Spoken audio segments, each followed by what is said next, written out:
Deuxième section. Les 7 sacrements de l'Église, 1210. Les sacrements de la loi nouvelle sont institués par le Christ et ils sont au nombre de 7, à savoir le baptême, la confirmation, l'Eucharistie, la pénitence, l'onction des malades, l'ordre et le mariage. Les 7 sacrements touchent toutes les étapes et tous les moments importants de la vie du chrétien. Ils donnent naissance et croissance, guérison et mission à la vie de foi des chrétiens. En cela, il existe une certaine ressemblance entre les étapes de la vie naturelle et les étapes de la vie spirituelle. 1211. En suivant cette analogie, on exposera d'abord les 3 sacrements de l'initiation chrétienne, chapitre 1er. Ensuite, les sacrements de guérison, chapitre 2e. Enfin, les sacrements qui sont au service de la communion et de la mission des fidèles, chapitre 3e. Cet ordre n'est certes pas le seul possible, mais il permet de voir que les sacrements forment un organisme en lequel chaque sacrement particulier a sa place vitale. Dans cet organisme, l'Eucharistie tient une place unique en tant que sacrement des sacrements. Tous les autres sacrements sont ordonnés à celui-ci comme à leur fin. Chapitre 1er. Les sacrements de l'initiation chrétienne. 1212.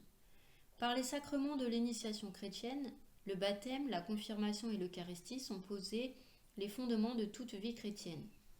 La participation à la nature divine, donnée aux hommes par la grâce du Christ, comporte une certaine analogie avec l'origine, la croissance et le soutien de la vie naturelle. Nés à une vie nouvelle par le baptême, les fidèles sont en effet fortifiés par le sacrement de confirmation et reçoivent dans l'Eucharistie le pain de la vie éternelle. Ainsi, par ces sacrements de l'initiation chrétienne, ils reçoivent toujours davantage les richesses de la vie divine et s'avancent vers la perfection de la charité. Article 1. Le sacrement du baptême, 1213. Le saint baptême est le fondement de toute la vie chrétienne, le porche de la vie dans l'esprit, et la porte qui ouvre l'accès aux autres sacrements. Par le baptême, nous sommes libérés du péché et régénérés comme fils de Dieu. Nous devenons membres du Christ et nous sommes incorporés à l'Église et faits participants à sa mission. Le baptême est le sacrement de la régénération par l'eau et dans la parole. Grand 1. Comment est appelé ce sacrement ? 1214. On l'appelle baptême selon le rite central par lequel il est réalisé. Baptiser signifie plonger, immerger. La plongée dans l'eau symbolise l'ensevelissement du catéchumène dans la mort du Christ, d'où il sort par la résurrection avec lui comme nouvelle créature. 1215. Ce sacrement est aussi appelé le bain de la régénération et de la rénovation en l'Esprit Saint, car il signifie et réalise cette naissance de l'eau et de l'Esprit sans laquelle nul ne peut entrer au royaume de Dieu. 1216. Ce bain est appelé illumination parce que ceux qui reçoivent cet enseignement ont l'esprit illuminé. Ayant reçu dans le baptême le Verbe, la lumière véritable qui illumine tout homme, le baptisé, après avoir été illuminé, est devenu fils de lumière et lumière lui-même. Le baptême est le plus beau et le plus magnifique des dons de Dieu. Nous l'appelons don, grâce, onction, illumination, vêtement d'incorruptibilité, bain de régénération, sceau et tout ce qu'il y a de plus précieux. Don parce qu'il est conféré à ceux qui n'apportent rien. Grâce parce qu'il est donné même à des coupables. Baptême parce que le péché est enseveli dans l'eau. Onction parce qu'il est sacré et royal. Illumination parce qu'il est lumière éclatante. Vêtement parce qu'il voile notre honte. Bain parce qu'il lave. Sceau parce qu'il nous garde et qu'il est le signe de la seigneurie de Dieu. Grand 2. Le baptême dans l'économie du salut. Les préfigurations du baptême dans l'Ancienne Alliance. 1217. Dans la liturgie de la nuit pascale, lors de la bénédiction de l'eau baptismale, l'Église fait solennellement mémoire des grands événements de l'histoire du salut qui préfiguraient déjà le mystère du baptême. Par ta puissance, Seigneur, tu accomplis des merveilles dans tes sacrements. Et au cours de l'histoire du salut, tu t'es servi de l'eau, ta créature, pour nous faire connaître la grâce du baptême.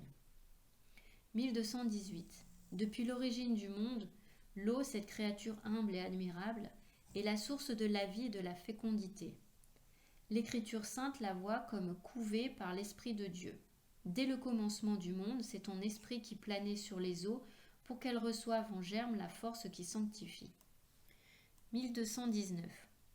L'Église a vu dans l'arche de Noé une préfiguration du salut par le baptême. En effet, par elle, un petit nombre, en tout 8 personnes, furent sauvées par l'eau. Par les flots du déluge, tu annonçais le baptême qui fait revivre, puisque l'eau y préfigurait également la mort du péché et la naissance de toute justice. 1220. Si l'eau de source symbolise la vie, l'eau de la mer est un symbole de la mort. C'est pourquoi il pouvait figurer le mystère de la croix. De par ce symbolisme, le baptême signifie la communion avec la mort du Christ. 1221. C'est surtout la traversée de la mer Rouge, véritable libération d'Israël de l'esclavage d'Égypte, qui annonce la libération opérée par le baptême. Aux enfants d'Abraham, tu as fait passer la mer Rouge à pied sec pour que la race libérée de la servitude préfigure le peuple des baptisés. 1222. Enfin, le baptême est préfiguré dans la traversée du Jourdain, par laquelle le peuple de Dieu reçoit le don de la terre promise à la descendance d'Abraham, image de la vie éternelle. La promesse de cet héritage bienheureux s'accomplit dans la nouvelle alliance. Le baptême du Christ. 1223. Toutes les préfigurations de l'ancienne alliance trouvent leur achèvement dans le Christ Jésus. Il commence sa vie publique après s'être fait baptiser par saint Jean le Baptiste dans le Jourdain et, après sa résurrection, il donne cette mission aux apôtres.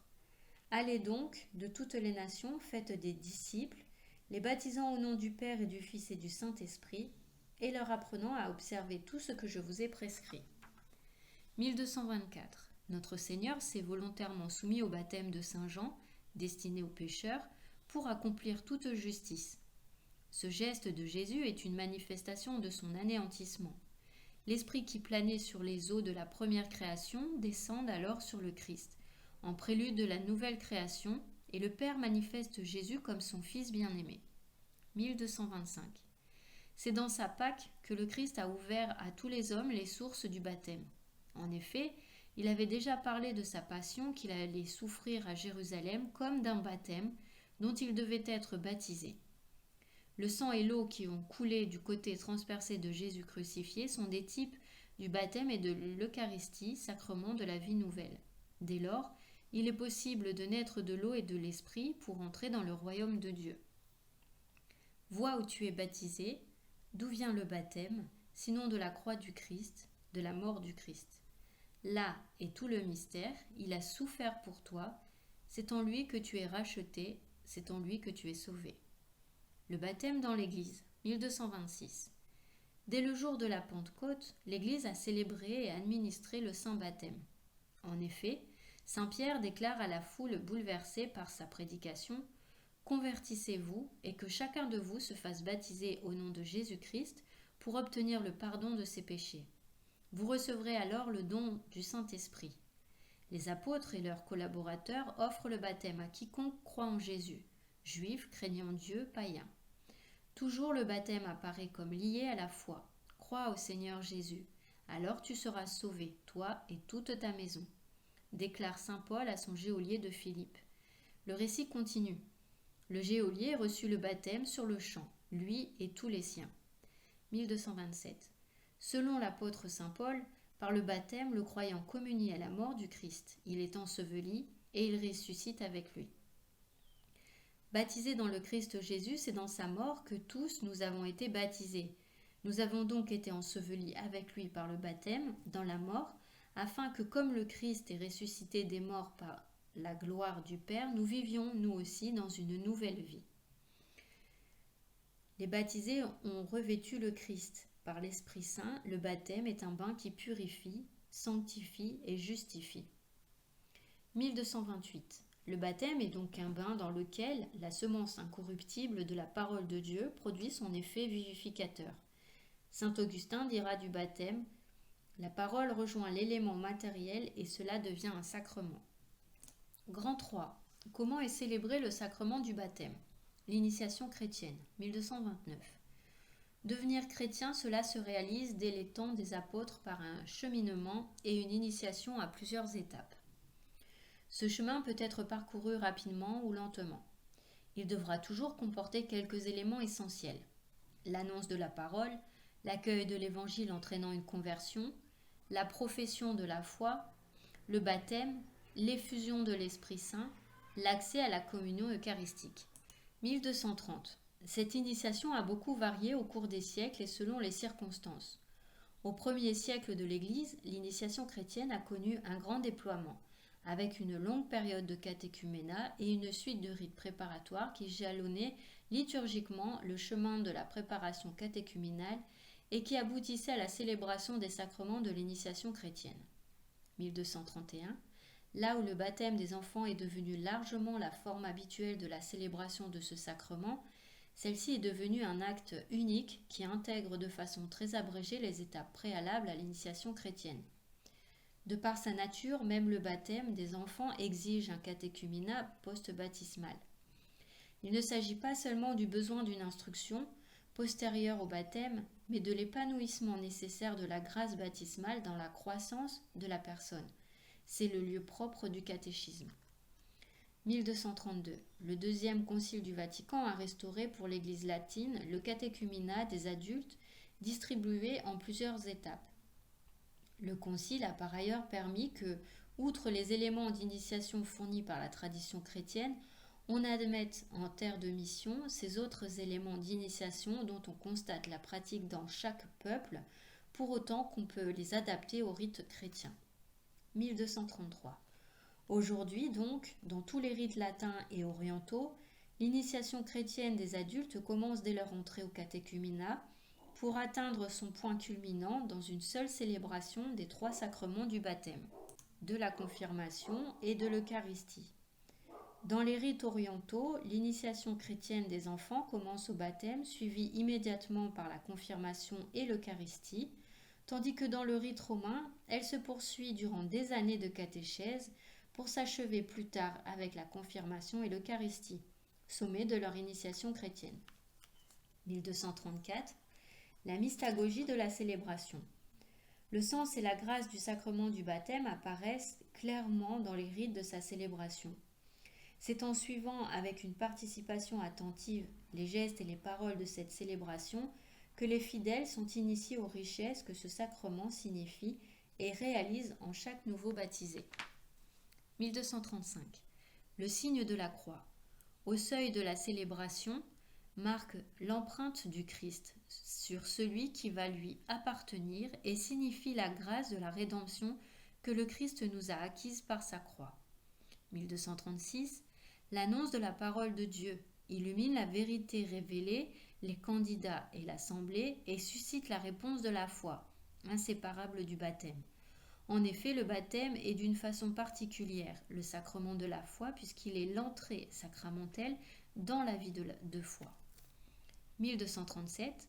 Puisque le baptême signifie la libération du péché et de son instigateur, le diable, on prononce un ou plusieurs exorcismes sur le candidat. Il est oint de l'huile des catéchumènes ou bien le célébrant lui impose la main et il renonce explicitement à Satan. Ainsi préparé, il peut confesser la foi de l'Église à laquelle il sera confié par le baptême. 1238. L'eau baptismale est alors consacrée par une prière d'épiclèse, soit au moment même, soit dans la nuit pascale. L'Église demande à Dieu que, par son Fils, la puissance du Saint-Esprit descende dans cette eau, afin que, qui y seront baptisés, naissent de l'eau et de l'Esprit. 1239. Suit alors le rite essentiel du sacrement, le baptême proprement dit, qui signifie et réalise la mort au péché et l'entrée dans la vie de la très sainte Trinité à travers la configuration au mystère pascal du Christ.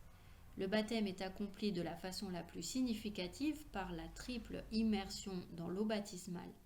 Mais depuis l'Antiquité, il peut aussi être conféré en versant par 3 fois l'eau sur la tête du candidat. 1240. Dans l'Église latine, cette triple infusion est accompagnée par les paroles du ministre.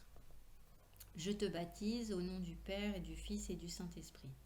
Dans les liturgies orientales, le catéchumène étant tourné vers l'Orient, le prêtre dit « Le serviteur de Dieu, un tel, est baptisé au nom du Père et du Fils et du Saint-Esprit. » Et à l'invocation de chaque personne de la très sainte Trinité, il le plonge dans l'eau et le relève.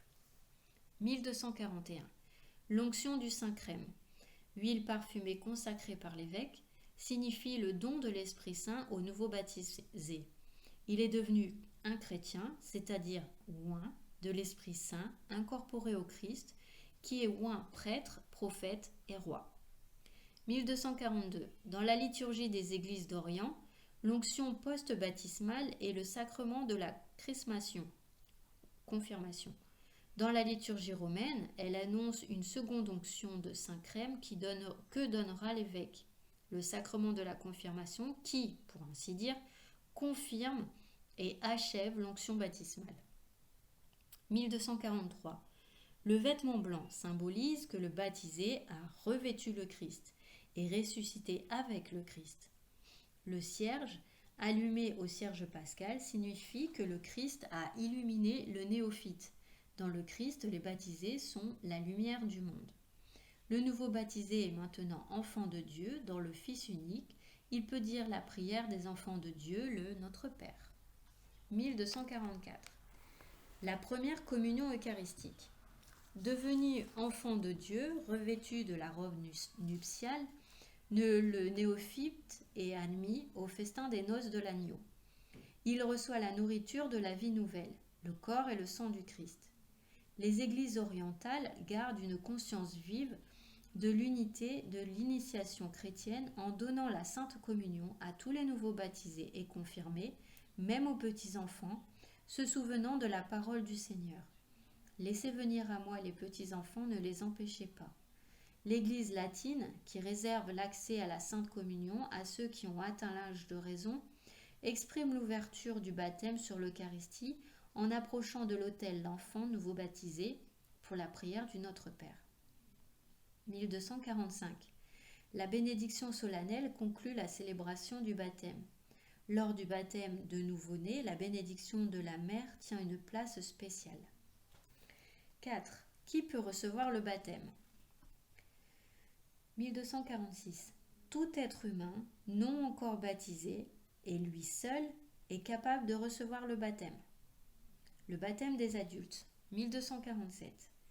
Depuis les origines de l'Église, le baptême des adultes est la situation la plus courante, là où l'annonce de l'Évangile est encore récente. Le catéchuménat, préparation au baptême, tient alors une place importante. Initiation à la foi et à la vie chrétienne, il doit disposer à l'accueil du don de Dieu dans le baptême, la confirmation et l'Eucharistie. 1248. Le catéchuménat, ou formation des catéchumènes, a pour but de permettre à ces derniers, en réponse à l'initiative divine et en union avec une communauté ecclésiale, de mener leur conversion et leur foi à maturité. Il s'agit d'une formation à la vie chrétienne intégrale, par laquelle les disciples sont unis au Christ leur Maître. Les catéchumènes doivent donc être initiés au mystère du salut et à la pratique d'une vie évangélique, et introduits par des rites sacrés, célébrés à des époques successives dans la vie de la foi, de la liturgie, de la charité du peuple de Dieu. 1249. Les catéchumènes sont déjà unis à l'Église, ils sont déjà de la maison du Christ, et il n'est pas rare qu'ils mènent une vie de foi, espérance et charité. La mère Église les enveloppe déjà comme siens dans son amour, prenant soin d'eux.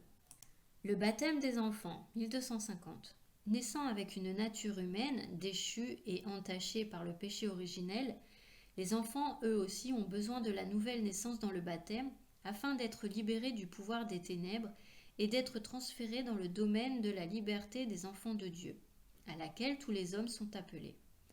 La pure gratuité de la grâce du salut est particulièrement manifeste dans le baptême des enfants.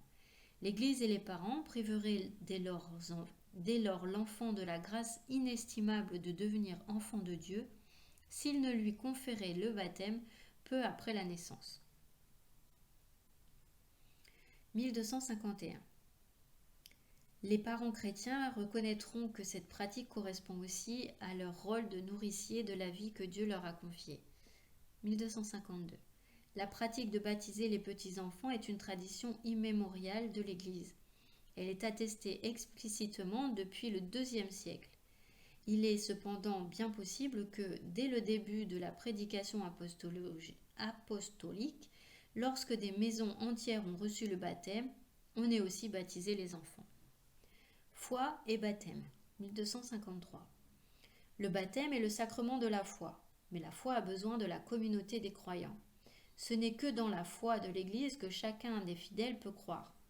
La foi qui est requise par le baptême n'est pas une foi parfaite et mûre, mais un début qui est appelé à se développer. Au catéchumène ou à son parrain, on demande « Que demandez-vous à l'Église de Dieu ?» et il répond « La foi ». 1254. Chez tous les baptisés, enfants ou adultes, la foi doit croître après le baptême. C'est pour cela que l'Église célèbre chaque année, dans la nuit pascale, le renouvellement des promesses du baptême. La préparation au baptême ne mène qu'au seuil de la vie nouvelle. Le baptême est la source de la vie nouvelle dans le Christ, de laquelle jaillit toute la vie chrétienne. 1255. Pour que la grâce baptismale puisse se déployer, l'aide des parents est importante. C'est là aussi le rôle du parrain ou de la marraine, qui doivent être des croyants solides, capables et prêts à aider le nouveau baptisé, enfant ou adulte, sur son chemin de la vie chrétienne. Leur tâche est une véritable fonction ecclésiale. Toute la communauté ecclésiale porte une part de responsabilité dans le déploiement et la garde de la grâce reçue au baptême. 5. Qui peut baptiser ? 1256. Son ministre ordinaire du baptême, l'évêque et le prêtre, et, dans l'Église latine, aussi le diacre. En cas de nécessité, toute personne, même non baptisée, ayant l'intention requise, peut baptiser. L'intention requise, c'est de vouloir faire ce que fait l'Église en baptisant et appliquer la formule baptismale trinitaire. L'Église voit la raison de cette possibilité dans la volonté salvifique universelle de Dieu et dans la nécessité du baptême pour le salut. 6. La nécessité du baptême, 1257. Le Seigneur lui-même affirme que le baptême est nécessaire pour le salut. Aussi a-t-il commandé à ses disciples d'annoncer l'Évangile et de baptiser toutes les nations. Le baptême est nécessaire au salut pour ceux auxquels l'Évangile a été annoncé et qui ont eu la possibilité de demander ce sacrement. L'Église ne connaît pas d'autre moyen que le baptême pour assurer l'entrée dans la béatitude éternelle. C'est pourquoi elle se garde de négliger la mission qu'elle a reçue du Seigneur de faire renaître de l'eau et de l'esprit tous ceux qui peuvent être baptisés. Dieu a lié le salut au sacrement du baptême, mais il n'est pas lui-même lié à ces sacrements. 1258. Depuis toujours, l'Église garde la ferme conviction que ceux qui subissent la mort en raison de la foi, sans avoir reçu le baptême, sont baptisés par leur mort pour et avec le Christ. Ce baptême du sang, comme le désir du baptême, porte les fruits du baptême sans être sacrement. 1259. Pour les catéchumènes qui meurent avant leur baptême, leur désir explicite de le recevoir uni à la repentance de leurs péchés et à la charité leur assure le salut qu'ils n'ont pas pu recevoir par le sacrement. 1260.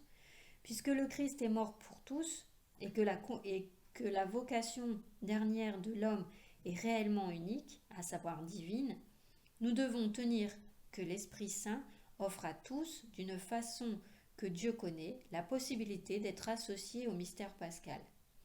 Tout homme qui, ignorant l'évangile du Christ et son Église, cherche la vérité et fait la volonté de Dieu selon qu'il la connaît, peut être sauvé. On peut supposer que de telles personnes auraient désiré explicitement le baptême si elles en avaient connu la nécessité. 1261. Quant aux enfants morts sans baptême, l'Église ne peut que les confier à la miséricorde de Dieu, comme elle le fait dans les rites des funérailles pour eux. En effet, la grande miséricorde de Dieu qui veut que tous les hommes soient sauvés et la tendresse de Jésus envers les enfants, qui lui a fait dire « Laissez les enfants venir à moi, ne les empêchez pas », nous permettent d'espérer qu'il y ait un chemin de salut pour les enfants morts sans baptême. D'autant plus pressant est aussi l'appel de l'Église à ne pas empêcher les petits-enfants de venir au Christ par le don du saint baptême.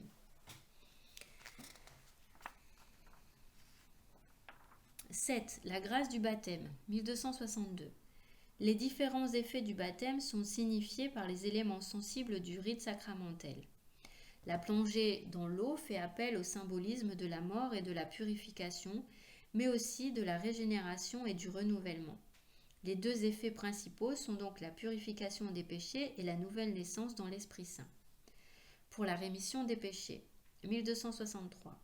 Par le baptême, tous les péchés sont remis, le péché originel et tous les péchés personnels, ainsi que toutes les peines du péché. En effet, en ceux qui ont été régénérés, il ne demeure rien qui les empêcherait d'entrer dans le royaume de Dieu, ni le péché d'Adam, ni le péché personnel, ni les suites du péché, dont la plus grave est la séparation de Dieu. 1264. Dans le baptisé, certaines conséquences temporelles du péché demeurent cependant, telles les souffrances, la maladie, la mort ou les fragilités inhérentes à la vie comme les faiblesses de caractère, etc., ainsi qu'une inclination au péché que la tradition appelle la concupiscence ou, métaphoriquement, le foyer du péché. Laissée pour nos combats, la concupiscence n'est pas capable de nuire à ceux qui n'y consentent pas, résistent avec courage par la grâce du Christ. Bien plus, celui qui aura combattu selon les règles sera couronné. Une création nouvelle, 1265. Le baptême ne purifie pas seulement de tous les péchés, il le fait aussi du néophyte une création nouvelle, un fils adoptif de Dieu, qui est devenu participant de la nature divine, membre du Christ et cohéritier avec lui, temple du Saint-Esprit. 1266. La très sainte Trinité donne aux baptisés la grâce sanctifiante, la grâce de la justification qui le rend capable de croire en Dieu, d'espérer en lui et de l'aimer par les vertus théologales, lui donner de pouvoir vivre et agir sous la motion de l'Esprit Saint par les dons du Saint-Esprit, lui permet de croître dans le bien par les vertus morales. Ainsi, tout l'organisme de la vie surnaturelle du chrétien a sa racine dans le saint baptême. Incorporé à l'Église, corps du Christ. 1267. Le baptême fait de nous des membres du corps du Christ. Dès lors, ne sommes-nous pas membres les uns des autres ? Le baptême incorpore à l'Église. Des fonds baptismaux naît l'unique peuple de Dieu de la Nouvelle Alliance qui dépasse toutes les limites naturelles ou humaines des nations, des cultures, des races et des sexes. Aussi bien est-ce un seul esprit que nous tous avons été baptisés pour ne former qu'un seul corps. 1268. Les baptisés sont devenus des pierres vivantes pour l'édification d'un édifice spirituel pour un sacerdoce saint. Par le baptême, ils participent au sacerdoce du Christ, à sa mission prophétique et royale. Ils sont une race élue, un sacerdoce royal, une nation sainte, un peuple acquis pour annoncer les louanges de celui qui les a appelés des ténèbres à son admirable lumière. Le baptême donne part au sacerdoce commun des fidèles. 1269. Devenu membre de l'Église, le baptisé n'appartient plus à lui-même, mais à celui qui est mort et ressuscité pour nous. Dès lors, il est appelé à se soumettre aux autres, à les servir dans la communion de l'Église, et à être obéissant et docile au chef de l'Église, et à les considérer avec respect et affection.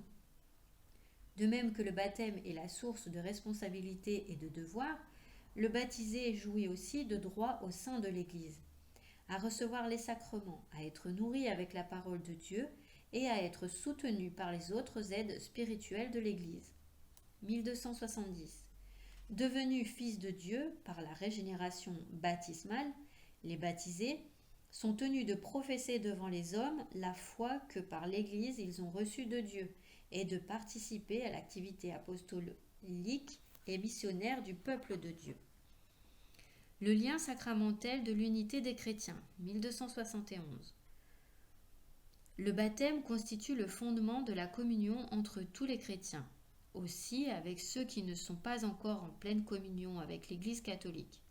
En effet, ceux qui croient au Christ et qui ont reçu validement le baptême se trouvent dans une certaine communion, bien qu'imparfaite, avec l'Église catholique.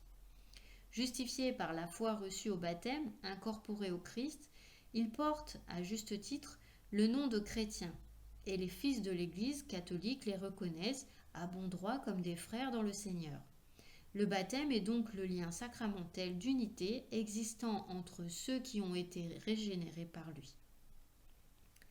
Une marque spirituelle indélébile, 1272. Incorporé au Christ par le baptême, le baptisé est configuré au Christ. Le baptême scelle le chrétien d'une marque spirituelle indélébile, de son appartenance au Christ. Cette marque n'est effacée par aucun péché, même si le péché empêche le baptême de porter des fruits de salut. Donné une fois pour toutes, le baptême ne peut pas être réitéré. 1273. Incorporés à l'Église par le baptême, les fidèles ont reçu le caractère sacramentel qui les consacre pour le culte religieux chrétien. Le sceau baptismal rend capable et engage les chrétiens à servir Dieu dans une participation vivante à la liturgie sainte de l'Église et à exercer leur sacerdoce baptismal par le témoignage d'une vie sainte et d'une charité efficace. 1274. Le sceau du Seigneur est le sceau dont l'Esprit Saint nous a marqués pour le jour de la rédemption. Le baptême, en effet, est le sceau de la vie éternelle. Le fidèle qui aura gardé le sceau jusqu'au bout, c'est-à-dire qui sera resté fidèle aux exigences de son baptême, pourra s'en aller marqué du signe de la foi, avec la foi de son baptême, dans l'attente de la vision bienheureuse de Dieu, consommation de la foi, et dans l'espérance de la résurrection. En bref, 1275, l'initiation chrétienne s'accomplit par l'ensemble de 3 sacrements. Le baptême, qui est le début de la vie nouvelle, la confirmation qui en est l'affermissement, et l'Eucharistie qui nourrit le disciple avec le corps et le sang du Christ en vue de sa transformation en lui. 1276. Allez donc de toutes les nations, faites des disciples, les baptisant au nom du Père et du Fils et du Saint-Esprit, et en leur apprenant à observer tout ce que je vous ai prescrit. 1277. Le baptême constitue la naissance à la vie nouvelle dans le Christ. Selon la volonté du Seigneur, il est nécessaire pour le salut, comme l'Église elle-même à laquelle introduit le baptême. 1278. Le rite essentiel du baptême consiste à plonger dans l'eau le candidat ou à verser de l'eau sur sa tête en prononçant l'invocation de la très sainte Trinité, c'est-à-dire du Père, du Fils et du Saint-Esprit. 1279. Le fruit du baptême, ou grâce baptismale, est une réalité riche qui comporte la rémission du péché originel et de tous les péchés personnels, la naissance à la vie nouvelle par laquelle l'homme devient fils adoptif du Père, membre du Christ, temple du Saint-Esprit. Par le fait même, le baptisé est incorporé à l'Église, corps du Christ, et rendu participant du sacerdoce du Christ. 1280. Le baptême imprime dans l'âme un signe spirituel indélébile, le caractère, qui consacre le baptisé au culte de la religion chrétienne. En raison du caractère, le baptême ne peut pas être réitéré. 1281. Ceux qui subissent la mort à cause de la foi, les catéchumènes et tous les hommes qui, sous l'impulsion de la grâce sans connaître l'Église, cherchent sincèrement Dieu et s'efforcent d'accomplir sa volonté, sont sauvés même s'ils n'ont pas reçu le baptême. 1282. Depuis les temps les plus anciens, le baptême est administré aux enfants car il est une grâce et un don de Dieu qui ne suppose pas des mérites humains. Les enfants sont baptisés dans la foi de l'Église. L'entrée dans la vie chrétienne donne accès à la vraie liberté. 1283. Quant aux enfants morts sans baptême, la liturgie de l'Église nous invite à avoir confiance en la miséricorde divine et à prier pour leur salut. 1284. En cas de nécessité, toute personne peut baptiser pourvu qu'elle ait l'intention de faire ce que fait l'Église et qu'elle verse de l'eau sur la tête du candidat en disant « Je te baptise » au nom du Père et du Fils et du Saint-Esprit. Article 2. Le sacrement de la confirmation. 1285. Avec le baptême et l'Eucharistie, le sacrement de la confirmation constitue l'ensemble des sacrements de l'initiation chrétienne, dont l'unité doit être sauvegardée. Il faut donc expliquer aux fidèles que la réception de ce sacrement est nécessaire à l'accomplissement de la grâce baptismale. En effet, par le sacrement de confirmation, le lien des baptisés avec l'Église est rendu plus parfait, ils sont enrichis d'une force spéciale de l'Esprit Saint et obligés ainsi plus strictement à répandre et à défendre la foi par la parole et par l'onction en vrais témoins du Christ. Grand 1. La confirmation dans l'économie du salut. 1286. Dans l'Ancien Testament, les prophètes ont annoncé que l'Esprit du Seigneur reposerait sur le Messie espéré en vue de sa mission salvifique. La descente de l'Esprit Saint sur Jésus lors de son baptême par Jean fut le signe que c'était lui qui devait venir, qu'il était le Messie, le Fils de Dieu. Conçu de l'Esprit Saint, toute sa vie et toute sa mission se réalisent en une communion totale avec l'Esprit Saint que le Père lui donne sans mesure. 1287. Or, cette plénitude de l'Esprit ne devait pas rester uniquement celle du Messie, elle devait être communiquée à tout le peuple messianique. À plusieurs reprises, le Christ a promis cette effusion de l'Esprit, promesse qu'il a réalisée d'abord le jour de Pâques et ensuite, de manière plus éclatante, le jour de la Pentecôte. Remplis de l'Esprit Saint, les apôtres commencent à proclamer les merveilles de Dieu et Pierre de déclarer que cette effusion de l'Esprit est le signe des temps messianiques. Ceux qui ont alors cru à la prédication apostolique et qui se sont fait baptiser ont à leur tour reçu le don du Saint-Esprit. 1288. Depuis ce temps, les apôtres, pour accomplir la volonté du Christ, communiquèrent aux néophytes, par l'imposition des mains, le don de l'Esprit qui porte à son achèvement la grâce du baptême. C'est pourquoi dans l'épître aux Hébreux prend place, parmi les éléments de la première instruction chrétienne, la doctrine sur les baptêmes et aussi sur l'imposition des mains. L'imposition de mains est à bon droit reconnue par la tradition catholique comme l'origine du sacrement de la confirmation qui perpétue, en quelque sorte, dans l'Église, la grâce de la Pentecôte. 1289. Très tôt, pour mieux signifier le don du Saint-Esprit, s'est ajoutée à l'imposition des mains une onction d'huile parfumée, le crème. Cette onction illustre le nom de chrétien qui signifie oint et qui tire son origine de celui du Christ lui-même, lui que Dieu a oint de l'Esprit Saint. Et ce rite d'onction existe jusqu'à nos jours, tant en Orient qu'en Occident. C'est pourquoi, en Orient, on appelle ce sacrement chrismation, onction de crème, ou miron, ce qui signifie crème.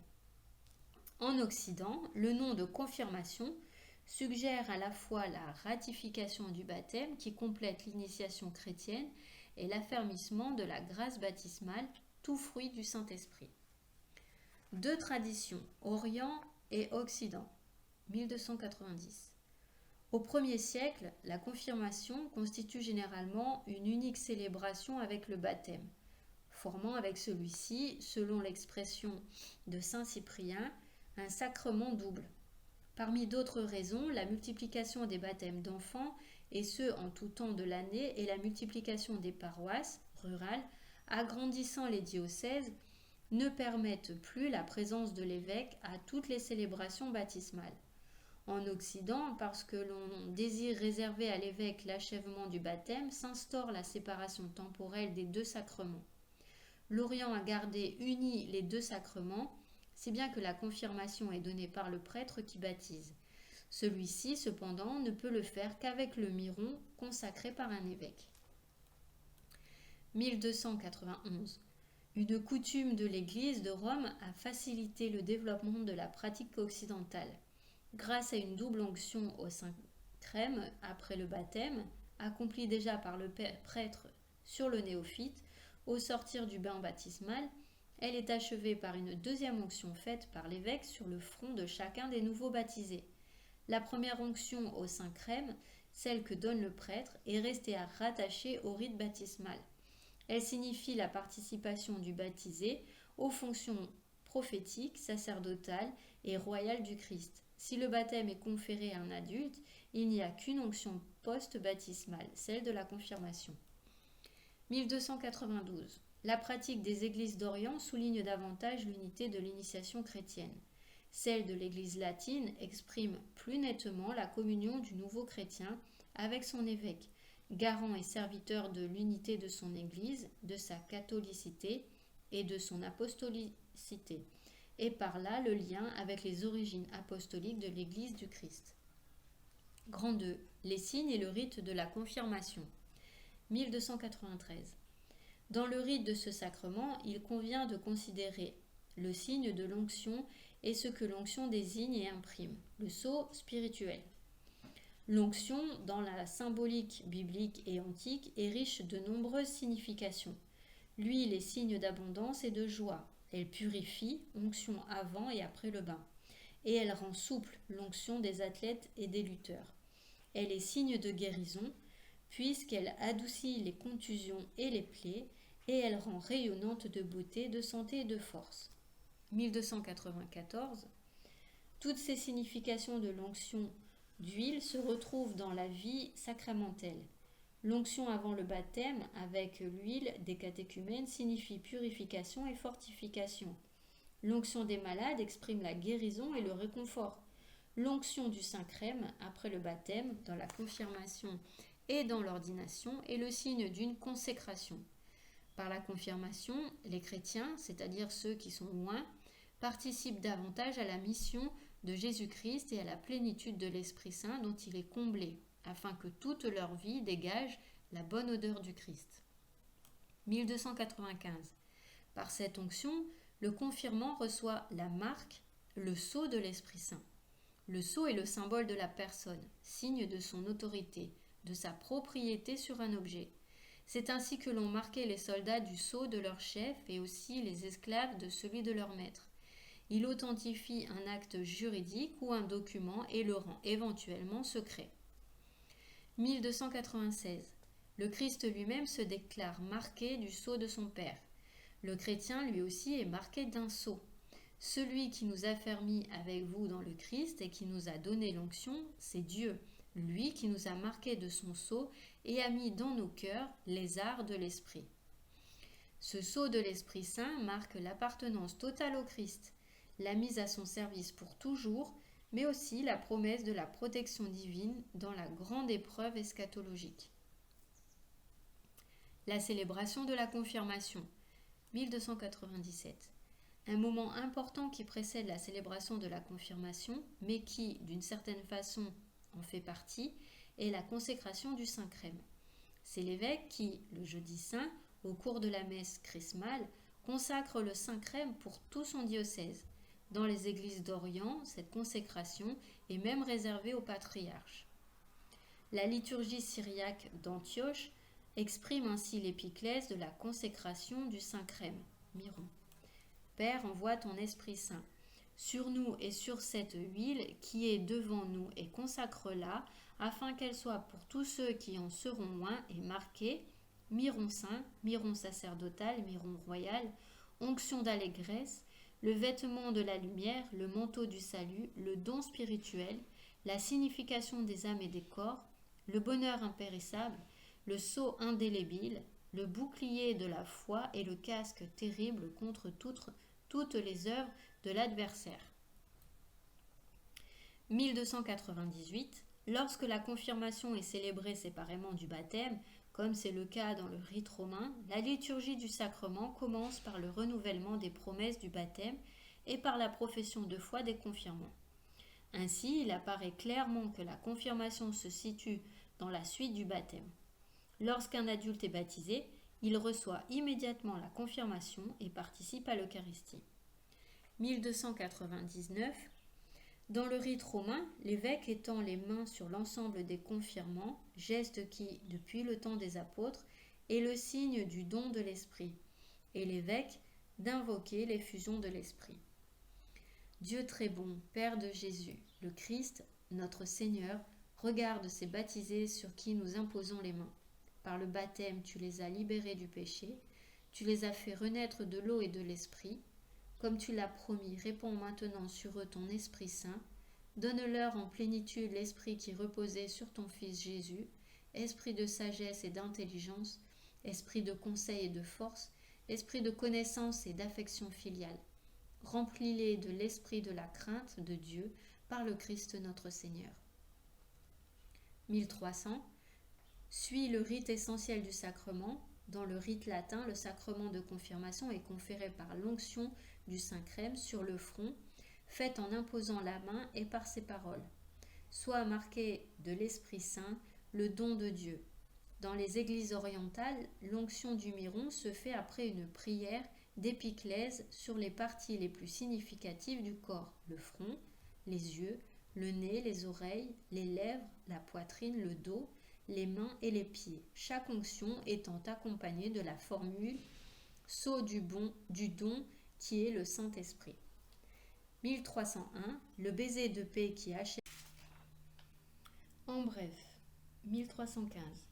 Apprenant que la Samarie avait accueilli la parole de Dieu, les apôtres qui étaient à Jérusalem y envoyèrent Pierre et Jean. Ceux-ci descendirent donc chez les Samaritains et prièrent pour eux, afin que l'Esprit Saint leur fût donné, car ils n'étaient encore tombés sur aucun d'eux. Ils avaient seulement été baptisés au nom du Seigneur Jésus. Alors Pierre et Jean se mirent à leur imposer les mains et ils recevaient l'Esprit Saint. 1316. La confirmation parfait la grâce baptismale. Elle est le sacrement qui donne l'Esprit Saint pour nous enraciner plus profondément dans la filiation divine, nous incorporer plus fermement au Christ, rendre plus solide notre lien avec l'Église, nous associer davantage à sa mission et nous aider à rendre témoignage de la foi chrétienne par la parole accompagnée des œuvres. 1317. La confirmation, comme le baptême, imprime dans l'âme du chrétien un signe spirituel au caractère indélébile. C'est pourquoi on ne peut recevoir ce sacrement qu'une seule fois dans la vie. 1318. En Orient, ce sacrement est administré immédiatement après le baptême. Il est suivi de la participation à l'Eucharistie, tradition qui met en relief l'unité des trois sacrements de l'initiation chrétienne. Dans l'Église latine, on administre ce sacrement lorsque l'âge de raison est atteint et on en réserve ordinairement la célébration à l'évêque, signifiant ainsi que ce sacrement affermit le lien ecclésial. 1319. Un candidat pour la confirmation qui a atteint l'âge de raison doit professer la foi, être en état de grâce, avoir l'intention de recevoir le sacrement et être préparé à assumer son rôle de disciple et de témoin du Christ dans la communauté ecclésiale et dans les affaires temporelles. 1320. Le rite essentiel de la confirmation est l'onction avec le Saint-Crème sur le front du baptisé, en Orient également sur d'autres organes des sens, avec l'imposition de la main du ministre et les paroles. Reçoit la marque du don de l'Esprit Saint. Dans le rite romain, sceau du don de l'Esprit Saint dans le rite byzantin. 1321. Lorsque la confirmation est célébrée séparément du baptême, son lien avec le baptême est exprimé, entre autres, par le renouvellement des engagements baptismaux. La célébration de la confirmation au cours de l'Eucharistie contribue à souligner l'unité des sacrements de l'initiation chrétienne. On doit cependant confirmer les enfants même s'ils n'ont pas encore atteint l'âge de la discrétion. 1308. Si l'on parle parfois de la confirmation comme du sacrement de la maturité chrétienne, il ne faudrait pas pour autant confondre l'âge adulte de la foi avec l'âge adulte de la croissance naturelle, ni oublier que la grâce baptismale est une grâce d'élection gratuite et imméritée qui n'a pas besoin d'une ratification pour devenir effective. Saint Thomas le rappelle. L'âge du corps ne constitue pas un préjudice pour l'âme. Ainsi, même dans l'enfance, l'homme peut recevoir la perfection de l'âge spirituel dont parle la sagesse. La vieillesse honorable n'est pas celle que donnent de longs jours. Elle ne se mesure pas au nombre des années. C'est ainsi que de nombreux enfants, grâce à la force du Saint-Esprit qu'ils avaient reçue, ont lutté courageusement et jusqu'au sang pour le Christ. 1309. La préparation à la confirmation doit viser à conduire le chrétien vers une union plus intime au Christ, vers une familiarité plus vive avec l'Esprit Saint, son action, ses dons et ses appels, afin de pouvoir mieux assumer les responsabilités apostoliques de la vie chrétienne. Par là, la catéchèse de la confirmation s'efforcera d'éveiller le sens de l'appartenance à l'Église de Jésus-Christ, tant à l'Église universelle qu'à la communauté paroissiale. Cette dernière porte une responsabilité particulière dans la préparation des confirmants. Pour recevoir la confirmation, 1310, il faut être en état de grâce. Il convient de recourir au sacrement de pénitence pour être purifié en vue du don du Saint-Esprit. Une prière plus intense doit préparer à recevoir avec docilité et disponibilité la force et les grâces du Saint-Esprit. 1311. Pour la confirmation, comme pour le baptême, il convient que les candidats cherchent l'aide spirituelle d'un parrain ou d'une marraine. Il convient qu'il soit le même que pour le baptême pour bien marquer l'unité de deux sacrements. 5. Le ministre de la confirmation, 1312. Le ministre originaire de la confirmation est l'évêque. En Orient, c'est ordinairement le prêtre qui baptise, qui donne aussi immédiatement la confirmation dans une seule et même célébration. Il le fait cependant avec le saint crème consacré par le patriarche ou l'évêque, ce qui exprime l'unité apostolique de l'Église dont les liens sont renforcés par le sacrement de confirmation. Dans l'Église latine, on applique la même discipline dans les baptêmes d'adultes ou lorsqu'est admis à la pleine communion avec l'Église un baptisé d'une autre communauté chrétienne qui n'a pas validement le sacrement de confirmation. 1313. Dans le rite latin, le ministre ordinaire de la confirmation est l'évêque. Même si l'évêque peut, pour des raisons graves, concéder la faculté à des prêtres d'administrer la confirmation, il est convenable, de par le sens même du sacrement, qu'il le confère lui-même. N'oublions pas que c'est pour cette raison que la célébration de la confirmation a été temporellement séparée du baptême. Les évêques sont les successeurs des apôtres. Ils ont reçu la plénitude du sacrement de l'ordre. L'administration de ce sacrement par eux marque bien qu'il a pour effet d'unir ceux qui le reçoivent plus étroitement à l'Église, à ses origines apostoliques et à sa mission de témoigner du Christ. 1314. Si un chrétien est en danger de mort, tout prêtre doit lui donner la confirmation. En effet, l'Église veut qu'aucun de ses enfants, même tout petits, ne sorte de ce monde sans avoir été parfait par l'Esprit Saint avec le don de la plénitude du Christ. En bref, 1315. Apprenant que la Samarie avait accueilli la parole de Dieu, les apôtres qui étaient à Jérusalem y envoyèrent Pierre et Jean. Ceux-ci descendirent donc chez les Samaritains et prièrent pour eux, afin que l'Esprit Saint leur fût donné, car ils n'étaient encore tombés sur aucun d'eux. Ils avaient seulement été baptisés au nom du Seigneur Jésus. Alors Pierre et Jean se mirent à leur imposer les mains et ils recevaient l'Esprit Saint. 1316. La confirmation parfait la grâce baptismale. Elle est le sacrement qui donne l'Esprit Saint pour nous enraciner plus profondément dans la filiation divine, nous incorporer plus fermement au Christ, rendre plus solide notre lien avec l'Église, nous associer davantage à sa mission et nous aider à rendre témoignage de la foi chrétienne par la parole accompagnée des œuvres. 1317. La confirmation, comme le baptême, imprime dans l'âme du chrétien un signe spirituel au caractère indélébile. C'est pourquoi on ne peut recevoir ce sacrement qu'une seule fois dans la vie. 1318. En Orient, ce sacrement est administré immédiatement après le baptême. Il est suivi de la participation à l'Eucharistie, tradition qui met en relief l'unité des trois sacrements de l'initiation chrétienne. Dans l'Église latine, on administre ce sacrement lorsque l'âge de raison est atteint et on en réserve ordinairement la célébration à l'évêque, signifiant ainsi que ce sacrement affermit le lien ecclésial. 1319. Un candidat pour la confirmation qui a atteint l'âge de raison doit professer la foi, être en état de grâce, avoir l'intention de recevoir le sacrement et être préparé à assumer son rôle de disciple et de témoin du Christ dans la communauté ecclésiale et dans les affaires temporelles. 1320. Le rite essentiel de la confirmation est l'onction avec le Saint-Crème sur le front du baptisé, en Orient également sur d'autres organes des sens, avec l'imposition de la main du ministre et les paroles, reçoit la marque du don de l'Esprit Saint, dans le rite romain, sceau du don de l'Esprit Saint, dans le rite byzantin. 1321, lorsque la confirmation est célébrée séparément du baptême, son lien avec le baptême est exprimé, entre autres, par le renouvellement des engagements baptismaux. La célébration de la confirmation au cours de l'Eucharistie contribue à souligner l'unité des sacrements de l'initiation chrétienne.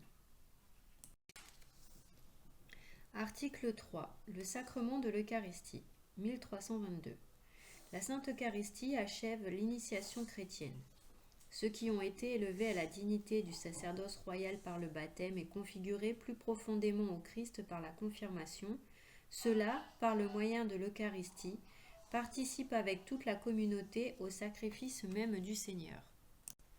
Notre Sauveur, 1323, à la dernière scène, la nuit où il était livré, institua le sacrifice eucharistique de son corps et de son sang pour perpétuer le sacrifice de la croix au long des siècles, jusqu'à ce qu'il vienne et pour confier à l'Église, son épouse bien-aimée, le mémorial de sa mort et de sa résurrection. Sacrement de l'amour, signe de l'unité, lien de la charité, banquet pascal dans lequel le Christ est reçu en nourriture, l'âme est comblée de grâce et le gage de la gloire future nous est donné. Grand 1. L'Eucharistie, source et sommet de la vie ecclésiale. 1324. L'Eucharistie est source et sommet de toute la vie chrétienne. Les autres sacrements, ainsi que tous les ministères ecclésiaux et les tâches apostoliques, sont tous liés à l'Eucharistie et donnés à elle, ordonnés à elle.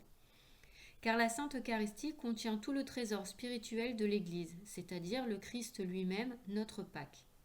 1325.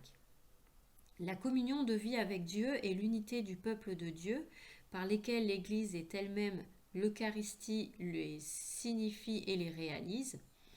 En elle se trouve le sommet à la fois de l'action par laquelle, dans le Christ, Dieu sanctifie le monde et du culte qu'en l'Esprit Saint, les hommes rendent au Christ et par lui au Père. 1326. Enfin, par la célébration eucharistique, nous nous unissons déjà à la liturgie du ciel et nous anticipons la vie éternelle quand Dieu sera tout en tous. 1327. Bref, l'Eucharistie est le résumé et la somme de notre foi. Notre manière de penser s'accorde avec l'Eucharistie, et l'Eucharistie en retour confirme notre manière de penser. Grand 2. Comment est appelé ce sacrement ? 1328. La richesse inépuisable de ce sacrement s'exprime dans les différents noms qu'on lui donne. Chacun de ces noms en évoque certains aspects. On l'appelle Eucharistie parce qu'il est action de grâce à Dieu. Les mots eucharistin et eulogien rappellent les bénédictions juives qui proclament, surtout pendant les repas, les œuvres de Dieu, la création, la rédemption et la sanctification. 1329. Repas du Seigneur, parce qu'il s'agit de la scène que le Seigneur a prise avec ses disciples la veille de sa passion et de l'anticipation du repas des noces de l'agneau dans la Jérusalem céleste. Fraction du pain, parce que ce rite, propre au repas juif, a été utilisé par Jésus lorsqu'il bénissait et distribuait le pain en maître de table, surtout lors de la dernière scène. C'est à ce geste que les disciples le reconnaîtront après sa résurrection, et c'est de cette expression que les premiers chrétiens désigneront leur assemblée eucharistique. Il signifie par là que tous ceux qui mangent à l'unique pain rompu, le Christ, entrent en communion avec lui et ne forment plus qu'un seul corps en lui. Assemblée eucharistique parce que l'Eucharistie est célébrée en l'assemblée des fidèles, expression visible de l'Église. 1330. Mémorial de la passion et de la résurrection du Seigneur. Saint sacrifice parce qu'il actualise l'unique sacrifice du Christ Sauveur et qu'il inclut l'offrande de l'Église. Ou encore saint sacrifice de la messe, sacrifice de louange, sacrifice spirituel, sacrifice pur et saint, parce qu'il achève et dépasse tous les sacrifices de l'ancienne alliance. Sainte et divine liturgie, parce que toute la liturgie de l'Église trouve son centre et son expression la plus dense dans la célébration de ce sacrement. C'est dans le même sens qu'on l'appelle aussi célébration des saints mystères. On parle aussi du très saint sacrement parce qu'il est le sacrement des sacrements. On désigne de ce nom les espèces eucharistiques gardées dans le tabernacle. 1331. Communion, parce que c'est par ce sacrement que nous nous unissons au Christ qui nous rend participants de son corps et de son sang pour former un seul corps. On l'appelle encore les choses saintes. C'est le sens premier de la communion des saints, dont parle le symbole des apôtres. Pain des anges, pain du ciel, médicament d'immortalité, viatique, etc. 1332. Sainte Messe, parce que la liturgie dans laquelle s'est accompli le mystère du salut se termine par l'envoi des fidèles, afin qu'ils accomplissent la volonté de Dieu dans leur vie quotidienne. Grand 3. L'Eucharistie dans l'économie du salut. Les signes du pain et du vin. 1333. Au cœur de la célébration de l'Eucharistie, il y a le pain et le vin qui, par les paroles du Christ et par l'invocation de l'Esprit Saint, deviennent le corps et le sang du Christ. Fidèle à l'ordre du Seigneur, de l'Église, continue de faire, en mémoire de lui, jusqu'à son retour glorieux, ce qu'il a fait la veille de sa passion. Il prit du pain, il prit la coupe remplie de vin. En devenant mystérieusement le corps et le sang du Christ, les signes du pain et du vin continuent à signifier aussi la bonté de la création. Ainsi, dans l'offertoire, nous rendons grâce au Créateur pour le pain et le vin, fruit du travail de l'homme, mais d'abord fruit de la terre et de la vigne, dont du Créateur. L'Église voit dans le geste de Melchisédek, roi et prêtre, qui apporta du pain et du vin, une préfiguration de sa propre offrande. 1334. Dans l'Ancienne Alliance, le pain et le vin sont offerts en sacrifice parmi les prémices de la terre, en signe de reconnaissance au Créateur, mais ils reçoivent aussi une nouvelle signification dans le contexte de l'Exode. Les pains azim qu'Israël mange chaque année à la Pâque commémorent la hâte du départ libérateur d'Égypte. Le souvenir de la manne du désert rappellera toujours à Israël qui vit du pain de la parole de Dieu. Enfin, le pain de tous les jours est le fruit de la terre promise, gage de la fidélité de Dieu à ses promesses. La coupe de bénédiction, à la fin du repas pascal des Juifs, ajoute à la joie festive du vin une dimension eschatologique, celle de l'attente messianique du rétablissement de Jérusalem. Jésus a institué son Eucharistie en donnant un sens nouveau et définitif à la bénédiction du pain et de la coupe. 1335. Les miracles de la multiplication des pains lorsque le Seigneur dit la bénédiction, rompit et distribua les pains par ses disciples pour nourrir la multitude, préfigurant la surabondance de cet unique pain de son Eucharistie. Le signe de l'eau changée en vin à Cana annonce déjà l'heure de la glorification de Jésus.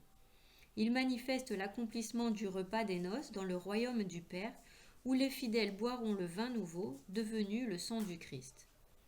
1336. La première annonce de l'Eucharistie a divisé les disciples, tout comme l'annonce de la Passion les a scandalisés. Ce langage-là est trop fort. Qui peut l'écouter ? L'Eucharistie et la croix sont des pierres d'achoppement. C'est le même mystère, et il ne cesse d'être occasion de division. Voulez-vous partir, vous aussi ? Cette question du Seigneur retentit à travers les âges. Invitation de son amour à découvrir que c'est lui seul qui a les paroles de la vie éternelle et qu'accueillir dans la foi le don de son Eucharistie, c'est l'accueillir lui-même. L'institution de l'Eucharistie, 1337. Le Seigneur, ayant aimé les siens, les aima jusqu'à la fin. Sachant que l'heure était venue de partir de ce monde pour retourner à son Père, au cours d'un repas, il leur lava les pieds et leur donna le commandement de l'amour. Pour leur laisser un gage de cet amour, pour ne jamais s'éloigner des siens et pour les rendre participants de sa Pâque, il institua l'Eucharistie comme mémorial de sa mort et de sa résurrection, et il ordonna à ses apôtres de le célébrer jusqu'à son retour, les établissant alors prêtres du Nouveau Testament. 1338. Les trois évangiles synoptiques et saint Paul nous ont transmis le récit de l'institution de l'Eucharistie. De son côté, saint Jean rapporte les paroles de Jésus dans la synagogue de Capharnaüm, paroles qui préparent l'institution de l'Eucharistie. Le Christ se désigne comme le pain de vie, descendu du ciel. 1339. Jésus a choisi le temps de la Pâque pour accomplir ce qu'il avait annoncé à Capharnaüm, donner à ses disciples son corps et son sang. Vint le jour des enzymes, où l'on devait immoler la Pâque. Jésus envoya alors Pierre et Jean. « Allez, dit-il, nous préparer la Pâque, que nous la mangions. » Ils s'en allèrent donc, et préparèrent la Pâque. L'heure venue, il se mit à table avec ses apôtres et leur dit « J'ai désiré avec ardeur manger cette Pâque avec vous avant de souffrir.